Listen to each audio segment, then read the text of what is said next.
લોકપ્રિય કેન્દ્રીય જળશક્તિ મંત્રી સાંસદ શ્રી સી.આર. પાટીલ સાહેબના જન્મદિવસ નિમિત્તે લિંબાયત વિધાનસભાના ધારાસભ્ય શ્રી સંગીતાબેન પાટીલના માર્ગદર્શનમાં જરૂરતમંદ લોકોને અનાજની કીટનું વિતરણ બબ્બુ શેખના કાર્યાલય ખાતે કરવામાં આવ્યું.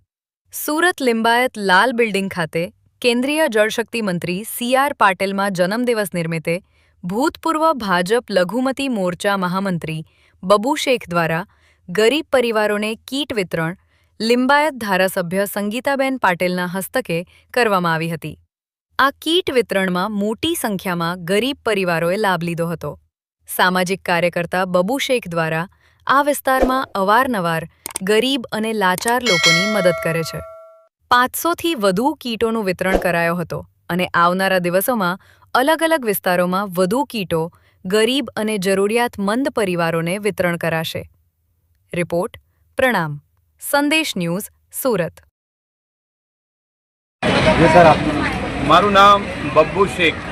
સેવા પરમ ધર્મ જેમનું ઉદ્દેશ્ય છે, જેમનું જીવન સૂત્ર છે, એવા આપણા જલશક્તિ મંત્રી અને આપણા સૌના લોકપ્રિય સાંસદ શ્રી સી.આર. પાટીલ સાહેબના જન્મદિવસ નિમિત્તે આજે અહીં જરૂરતમંદ લોકોને અનાજની કીટનું વિતરણ કરવામાં આવ્યું. આપણા સૌના લોકપ્રિય સાંસદ જલશક્તિ મંત્રી હંમેશા કહેતા હોય છે કે જન્મદિવસ હોય કે કોઈ બી ખુશીનો પ્રસંગ હોય એમને તમે જનસેવાના અર્થે મનાવો, લોકોની સેવા કરો, લોકોને વધુ ફાયદો થાય તેવી રીતે કાર્યક્રમનું આયોજન કરો.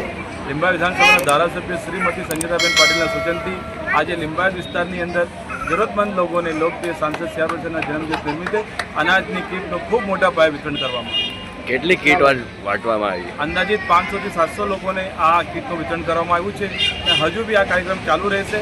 આગળના દિવસોમાં બી આ કાર્યક્રમ અમે સેવાના રીતે આ કાર્યક્રમ ચાલુ રાખીશું.